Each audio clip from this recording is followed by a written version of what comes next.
রহমতের নবী আফসোস করে কাঁদে দুনিয়াতে আসিয়া। একদিন বাবা বলে ডাক দিতে পারি না, আমি ইয়াতীম। 6 বছরে আমি মা হারাইয়াও বড় অসহায়। বাবার কবর দেখতে গিয়ে মাকেও হারিয়ে ফেলেছে। আমার 8 বছরে দাদা আব্দুল মুত্তালিবও চলে গেছেন। এখন আমার কেউ নাই, কার কাছে মনের দুঃখ বলবো? এত বিপদ, আমার ডানে বামে কেউ নাই। এই আমার বংশের লোকেরা পারে না, আমাকে মেরে ফেলবে। কতবার জবাই করার ষড়যন্ত্র চক্রান্ত করলো। এরে দুনিয়ার মানুষ, আল্লাহ আমাকে এমন কঠিন কঠিন পরীক্ষা নিলেন। এত নেওয়ার কারণ হলো ভালোবাসার ব্যক্তিটাকে তো পরীক্ষা বেশি নিবেন, এরপরে সম্মান তো কম দেন নাই। এরে নবীর আশিক, নবীর দুশ্মন যারা গালি দেয়, নবী হাসি মুখে বুকে লাগায়, কাউকে দূরে ঠেলেন না, গালিও দেন না। নবী গালি শুনতেছেন, গালির জবাবও দেন না। রহমতের নবীর কোনো হায়াতে একটা গালির কোনো কথা ইতিহাসে নাই। কেমন মায়ার নবী আমার, চিনলা না, যদি চিন্তা নামাজ ছাড়তে পারতা না। কেমন মায়ার নবী আমার, রহমতের নবী হায়াতে কোনোদিন কাউকে একটা মিথ্যা কথার আসর লাগান নাই। রহমতের নবী আমার কোনোদিন চোখ দুইটা গরম করে কারো দিকে তাকান নাই, কারণ মায়ার নবীর চোখে এতটাই পাওয়ার, যদি গরম চোখে তাকায় জাগায় লোকটা পুড়িয়া ছাই হয়ে যাবে। রহমতের নবী কোনোদিন গরম চোখে কারো দিকে তাকান নাই। নবী আমরা বয়ান করতে করতে গলা শেষ, তলা শেষ, মাইয়া বলার হিসাব নেওয়ার টাইম নাই, ঘুমানোর টাইম নাই, দৌড়াইতেছি গাধার মতো। এত মেহনত, এত বয়ান, 1 ঘন্টা করলে কয় বয়ানই করে নাই, টাকা লয়ে দৌড়ায় গেছে। 3 ঘন্টা করলেও কয় মন ভরে নাই। এত বয়ান, আর আমার রহমতের নবীর কোনো বয়ান লাগে না। আমার নবী আসছে, চেহারা দেখে আর কথা শুনে, ব্যবহার দেখে বেঈমান কালেমাওয়ালা হয়ে যায়। দুশমন আইসা নবীর মারবে, তাকাইয়া কয় না, তার চেহারার মধ্যে তো দুশ্মনী কোনো ছাপ নাই। জঙ্গলের প্রাণীরাও বড় আশিক। ওরে কেমন মায়ার নবী, সব নবী রাসূল আমার আল্লাহ তাআলার আশিক। আর আল্লাহ বলেন আমি একা আল্লাহ মুহাম্মদের আশিক। ব্যবধান আছে না নাই? সব নবী কার আশিক? আল্লাহর। আর আল্লাহ কার আশিক? রহমতের নবীর আশিক। কেমন মায়ার নবী আমার, সব নবীদেরকে আল্লাহ মেরাজ দিয়েছেন জমিনে, আর আমার মায়ার নবীর মেরাজ আল্লাহ দিয়েছেন আরশে আজিমে। রহমতের নবী বলেন মক্কার মানুষগুলো এতটা খারাপ, কন্যা পছন্দ করে না, বিধবা নারী পছন্দ করে না, জ্যান্ত দাফন করে, এতটা খারাপ। সেই সমাজে রহমতের নবী এমন আদর্শ পেশ করলেন, নবী কাউকে গালি দেন না, যে গালি দেয় জবাব দেন না। নবীর আদর্শ দেখে দেখে মক্কার মানুষগুলো এতটাই পিওর হয়ে গেল, জিব্রাইল আমিনকে আল্লাহ লিস্টি দিয়া পাঠায় দিয়া কয় যাও, লিস্টির মধ্যে যাদের নাম আছে রহমতের নবী যেন ঘোষণা দিয়ে দেয় এই লিস্টির মানুষগুলো বিনা হিসাবে জান্নাতি। রহমতের নবী আল্লাহর স্পেশাল বানানো চেহারা কত সুন্দর। আম্মা জান আয়েশা রাদিয়াল্লাহু আনহা বলেন দুনিয়ার মানুষ তোমাদের সবার একটা সূর্য, আর আয়েশার আলাদা সূর্য। তোমাদের সূর্য সকালবেলা পূর্ব দিকে উঠিয়া পশ্চিম অস্ত যায়, আর আমি আয়েশার সূর্যটা প্রতিদিন এশার নামাজের পরে আমার হুজরায় উদিত হয়। নবীর চেহারা এত সুন্দর। আম্মা জান আয়েশা রাদিয়াল্লাহু আনহা বলেন নবীজির ঘাম আমি বোতলে ভরে রাখতাম, আর বড় বড় অনুষ্ঠানে আতর হিসাবে ব্যবহার করে। কেমন মায়ার নবী আমার, যেখানে কদম দেয় সেখানেই মেশকের ঘেরা। এত বছর মানুষের বয়ান করছি, ওহুদের ময়দানের ঘটনা বইলা বইলা বলছিলাম। নবীর দান শহীদ হওয়ার পর একটা গর্তের মধ্যে রাসূল পড়ে গেলেন। হযরত আলী সহ কয়েকজন সাহাবা নবীরে কাঁধে উঠাইয়া ওহুদ পাহাড়ের পাশে নিয়ে একটা পাথরের উপরে রাসূলকে বসালেন। নবী ওখানে কিছুক্ষণ বিশ্রাম নিলেন। নবী যেখানে বসছেন ওখান থেকে এখনো মিশকের ঘ্রাণ আসতেছে, ওখান থেকে এখনো। এই বয়ানটা এত বছর করছি, কিন্তু ওই পাথরটা ধরতে পারি নাই, সৌদি গভর্নমেন্ট আটকায় রাখছে। এবার গিয়া শুনলাম ওই জায়গাটা খুলিয়ে দিছে, চলে গেলাম সেখানে। ওই পাথরটা একটু গর্ত, মাথাটা ঢুকাইয়া যখন রাসূলের শরীর মুবারক মাথা ওখানে রেখে রেস্ট নিছেন, ওই জায়গাটায় নাক লাগানো লাগে না, দাঁড়াইলে দেখি মেশকের ঘেরান বের হচ্ছে। ভালো রকম তাকায় দেখলাম কেউ কি আবার আতর লাগাইলনি? না না, কোনো আতর নাই। ১৫০০ বছর পর্যন্ত মেশকের ঘ্রাণ অনবরত বের হইতেছে। পারলে বাবা মাওলার কাছে বইলা যাও, নবীরে পাইলাম না, নবীর একটু ঘেরান তুমি নাকে লাগাইয়া নাও। আর নবীর ঘ্রাণ যদি নাকে চাও, সুন্নতের মালা গলায় লাগায় দাও। আমি কিন্তু এখনো একবারও বলি না, এতক্ষণ বয়ান করছি একবারও কিন্তু বলি নাই সবাই স্কুল ছাড়িয়া মাদ্রাসায় যাও, একবারও বলি নাই টুপি লাগাও, একবারও বলি না আমার মতো দাড়িওয়ালা হও, একবারও বলি না চাকরি ব্যবসা ছাড়িয়া তাবলিগে যাও, চরমনাই যাও, পীরের কাছে যাও। আমি একবারও বলি নাই রে বাবা, বরং আমি বলতে চাই, ও যুবক বাবারা, বৃদ্ধ বাবাজি, ছাত্র যুবক বাবারা, মা বোনেরা, স্কুলে পড়ো, কলেজে পড়ো, চাকরি করো, ব্যবসা করো, বাধা নাই। আমি পরামর্শ দিব ওখানে থাইকা জান্নাতের পথটাকে রেডি করে ফেলো। বলবা এটা কেমন করে সম্ভব? আল্লাহ বিবেক দিছে, বিবেকটাকে প্রশ্ন করে দেখো। ও যুবক, তোমার মতো যুবক নবীর আসে, স্কুলে পড়ে, কলেজে পড়ে, ৫ ওয়াক্ত নামাজ পড়ে, আছে না নাই?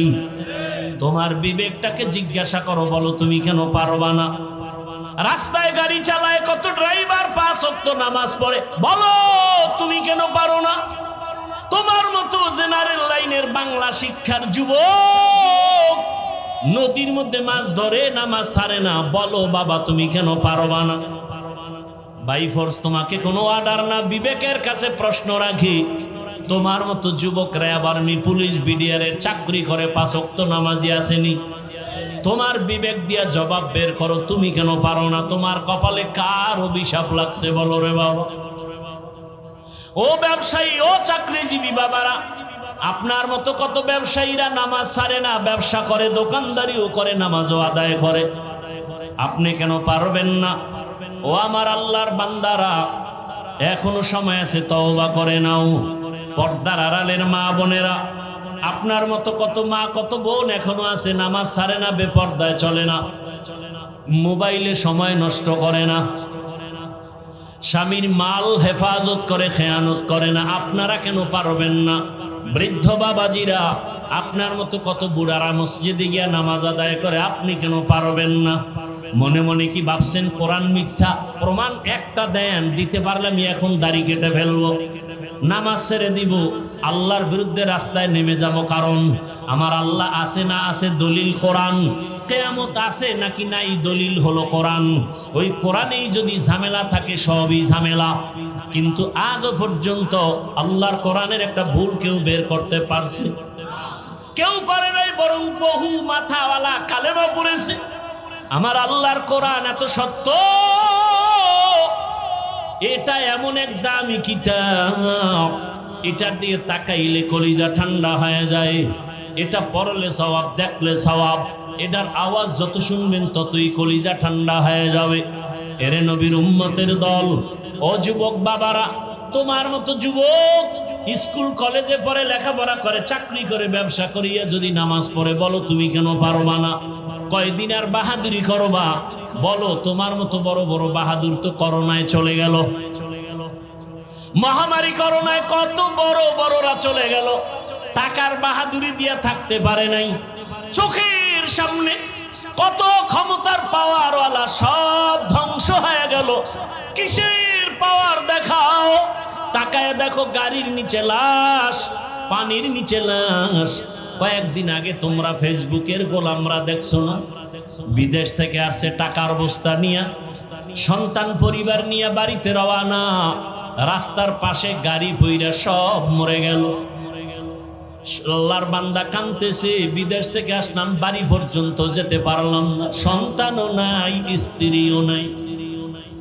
কিসের দুনিয়ার রং তামাশা? বাড়িওয়ালার বাড়ির দিয়ে তাকাও, বাড়িওয়ালা বাড়ি বানাইছে কিন্তু ঘুমাইতে পারে না, মামলার ভয়। কি হবে এই বাড়ির বাড়াই করে? টাকাওয়ালা ব্যাংকে টাকা রাখছে, উঠাইতে পারে না, মামলার ভয়। এই টাকার বাহাদুরি করে লাভ কি হবে? করোনায় লাশ আর লাশ। এমন একটা দিন নাই গাড়ির নিচে লাশ পাওয়া যায় না, এমন একটা দিন নাই ঘুমের বিছানায় লাশ পাওয়া যায় না। আর এখন তো নতুন এক সিস্টেম চালু হয়েছে, মারা লাগবে না, তোমাকে মারার জন্য রেডি হয়ে আছে একদল, প্রতিদিন পেছনে ঘুরে মারার জন্য। স্বার্থে আঘাত লাগবে, মা সন্তানের মেরে ফেলবে, সন্তান মাকে জবাই করবে। এই ঘটনা কি আপনারা দেখছেন না দেখেন নাই? তাহলে বাহাদুরি করে কি লাভ? হ্যাঁ, মনের কিছু আশা মানুষের থাকে, শয়তানি আশা। সিনেমা হলে গেলে জানি কি মজা, পার্কে ঘুরলে কি জানি মজা। যারা গেছো যুবকদের পায়ে হাত রেখে বলবো, বাবা জীবনে তো পার্কে কম ঘুরো নাই, শখ মিটাইয়া আড্ডা তো রাতের বেলা মোবাইলে কম দাও নাই। এখনো কি ফিরবা না? এখনো কি তওবা করবা না? মনে চাইছে দাড়ি কাটবা, কেটে ফেলেছো, কারো বাধা মানো নাই। আর কত কত বছর আরো দাড়ি কাটলে মনের আশা পূরণ হবে? আর কতবার সিনেমা হলে গেলে তোমার মনের আশা পূরণ হবে? আর কত মাইয়া নিয়ে আড্ডা দিলে তোমার মনের আশা পূরণ হবে বলো? এবং তোমার হায়াতের বাকি আছে কতদিন তাও বলো? এখনো সময় আছে, তওবা করো। মনটাকে শুধু বুঝাও রে মন, রবিউল আউয়ালে রহমতের নবীর আদর্শের মালা গলায় পড়তে চাই। জীবনে কত নামাজ ছাড়লাম, দাড়ি কাটলাম, বেপরদায় আড্ডা দিলাম, মোবাইল চালাইলাম, মোবাইল চালাইয়া সারা রাত কাটাইয়া কত গুনাহ করলাম, হাতের গুনাহ, চোখের গুনাহ, পায়ের গুনাহ, অন্তরের গুনাহ। আজকে থেকে আর গুনাহ করব না, নামাজ ছাড়ব না। তওবার যদি নিয়ত হয়, আল্লাহকে মনে বুঝে যদি বলতে পারো, হে মালিক জীবনে আর দাড়ি কাটবো না, নামাজ ছাড়বো না, বেপরদায় চলবো না, মা বাবার সাথে বেয়াদবি করবো না, ওলামায়ে কেরামের পরামর্শ, শিক্ষকের দোয়া নিয়া নবীজির আদর্শ মেনে চলবো। এখনো যদি তওবা করতে পারো, জীবনের মুহূর্তে সব গুনাহ মাফ হয়ে যাবে। ও আল্লাহর বান্দারা, তুমি বলতেছো টুপি মাথায় দিলে মাথা গরম লাগে, আর আমরা 24টা ঘন্টা টুপি মাথায় দেই, কই তু মাথা তো গরম হলো না। টুপির কারণে তো আমগো সম্মানও কমে নাই। তোমরা কেউ আসো, কেউ নাই, কেউ খাও, কেউ খাও না, আমরা টুপিওয়ালাদের কোনো টেনশনই নাই। এরে যুবক, কই দাড়ির কারণে তো সম্মান কমে নাই। এমপি সাহেব দেখলে কয় হুজুর দোয়া করবেন, মন্ত্রী দেখলে বলে দোয়া করবেন, টাকাওয়ালা দেখলে বলে হুজুর দোয়া করবেন, আপনাদের দোয়া ছাড়া উপায় নাই। মাদ্রাসায় পড়েছি, সরকারি কোনো সার্টিফিকেট নাই, কই সার্টিফিকেটের অভাবে তো না খাইয়া কোনো দিন মরি নাই। বরং টাকার পিছনে তুমি দৌড়াও, আর আল্লাহর প্রিয় বান্দা যারা টাকা তাদের পেছনে দৌড়ায়। অহংকারী বুঝানোর জন্য বলি না রে বাবা, বুঝাইতেছি ইসলামের লাইনে চললে সম্মান কম নাই। এখনো সময় আছে, তওবা করো। আমার মাওলার আযাব কি তুমি ছোট মনে করেছো? আরে আজকে আমিও তো তোমার মতো টুপি মাথায় না দিয়েও চলতে পারতাম, কেউ আমারে বাধা দিত না। তোমার মতো যদি প্যান্ট শার্ট টাই লাগাইয়া দাড়ি কাইটা রাস্তায় মাস্তানি করতাম, কে ফিরাইতো? বরং আমারে বিএনপি ওয়ালারা ভাড়া করতো, জামাত ভাড়া করতো, আওয়ামী লীগ ভাড়া করতো। তোমার মতো লোক আমগো দরকার। পাথর দিয়া মানুষ মারবা, তোমার মতো সাহসী লোক আমরাই চাই। কিন্তু না রে বাবা, এই টুপির কারণে কত গালি, দাড়ির কারণে কত গালি, মাদ্রাসায় পড়ার কারণে কত গালি। এরপরে এই লাইনে থাইকা কি পরিমাণ গালাগালির শিকার হইয়াছি রে বাবা। এরপরেও তো টুপি ফালাই না, দাড়ি ফালাই না, নামাজ সারি না। রাত নাই দিন নাই, ছেলে মেয়ে নিয়ে ভাবার সময় নাই। উম্মতের পিছনে সব আলেমরা দৌড়াচ্ছে। দিন নাই রাত নাই, এত মেহনত, তাবলীগওয়ালাদের মেহনত, পীর মাশায়েখের মেহনত, দেওবন্দি কওমি উলামায়ে কেরামের মেহনত। 12 মাসে এত দৌড়াই। ও আল্লাহর বান্দারা, পায় ধরে ধরে ধরে ধরে বলি, রসুলের আদর্শের মালা গলায় লাগাইও। পায় ধরে ধরে কেন বলি? একমাত্র কারণ কোরআন শরীফ। আবার একটু জবাব চাই, বলো সত্য নাকি মিথ্যা? ওই কোরআনে যত বয়ান আল্লাহ করেছেন, সব বয়ান কি সত্য? ওই বয়ানে কে জান্নাতে যাবে, কে জাহান্নামে যাবে, সে বয়ান নাই। জান্নাতটা কেমন, জাহান্নাম কেমন, তাও আমার আল্লাহ বয়ান করেছেন। আল্লাহর কোরআন আর রসুলের হাদিস পড়ে যা পাইলাম, দুনিয়ার সূর্যের গরম থেকে হাজার হাজার হাজার গুণ গরম জাহান্নামের আগুনের গরম। দুনিয়াতে একটা মশার কামড় সইতে পারি না, কবর হাসরে সাপের কামড় কেমনে সহ্য করব? দুনিয়াতে একটা বেতের বাড়ি সইতে পারি না, গুনাহগারের কবরে দুই পার্শ্বের মাটির চাপ দেওয়া হবে, কেমন করে সহ্য করবা? ও আল্লাহর বান্দারা, যদি অন্তর বলে কোরআন সত্য, আমার এই বয়ানগুলো সত্য রে বাবা। তুমি চাকরি করো, স্কুলে পড়ো, কলেজে পড়ো, দোয়া করি, ডাক্তার হও, ইঞ্জিনিয়ার হও, তুমি প্রফেসর হও, তুমি একজন ওসি হও, ডিসি হও, এসপি হও, তবে একটা দাবি, বেয়াদব হইও না রে বাবা। খবরদার। বলবা হাফিজ ভাই, আদো বলা ডাক্তার কেমনে হতে হবে, বেয়াদবি মুক্ত ইঞ্জিনিয়ার কেমনে হওয়া যায়? সহজে জবাব, 3টা জায়গার দোয়া নিলে আদো বলা ডাক্তার হবা। আদো বলা ডাক্তার হলে দুনিয়ায় তোমার সম্মান মরিয়া গেল, সম্মান। আদো বলা ডাক্তার হওয়ার জন্য 3টা দোয়া নিবা, 3 জায়গা থেকে। দোয়া নিতে না পারলেও বেয়াদবি করবা না, মরার আগে কপাল শেষ হয়ে যাবে। 1 নাম্বার জায়গা পিতামাতার দোয়া, ওখানে বেয়াদবি করবা, তুমি ডাক্তার হলো জুতার বাড়ি দুনিয়াতেই পাবা। এরে নবীর উম্মত। 2 নাম্বার শিক্ষকের দোয়া, ওখানেও যদি বেয়াদবি করো বিদ্যার জগৎ থেকে হারিয়ে যাবা। 3 নাম্বার আদর্শ ঠিক রাখার জন্য, চরিত্র ভালোর জন্য উলামায়ে কেরামের দোয়া, ওখানেও যদি ঝামেলা করো চরিত্র কোনোদিন ভালো হবে না। যারা মা বাবার সাথে বেয়াদবি করে, এরা আলেমের সাথেও বেয়াদবি করে। যারা শিক্ষকের সাথে বেয়াদবি করে, এরা লেখাপড়ার জগৎ থেকে হারিয়ে রাস্তায় উলঙ্গ হয়ে ঘুরে। অতএব যুবক, তুমি ডাক্তার হও বাধা নাই, ইঞ্জিনিয়ার হও বাধা নাই, তবে আদো বলা হও, বেয়াদবি করিও না। বহু ডাক্তার আছে কত সম্মানের, কত মহাব্বতের, কত সুন্দর ব্যবহার, সালাম না দিয়া কথা বলে না। ও যুবক, ওই মা বাবার দোয়া, শিক্ষকের দোয়া, উলামায়ে কেরামের দোয়া নিয়ে সামনে আগাও। আজকে তাকায় দেখো, তোমার মতো যুবক ঢাকা কলেজে লেখাপড়া করে, মাথায় পাগড়ি, বড় দাড়ি, বড় জামা, পেছন দিক দিয়ে তাকাইলে মনে হয় মসজিদের খতিব। যদি জিজ্ঞাসা করি তুমি মসজিদে কোথায় নামাজ পড়াও, আমি আরবি তো ভালো করে জানি না, কিসের নামাজ পড়াবো? তোমার এই হালাত কেন? তুমি কই যাও? বলে ঢাকা কলেজে পড়ি।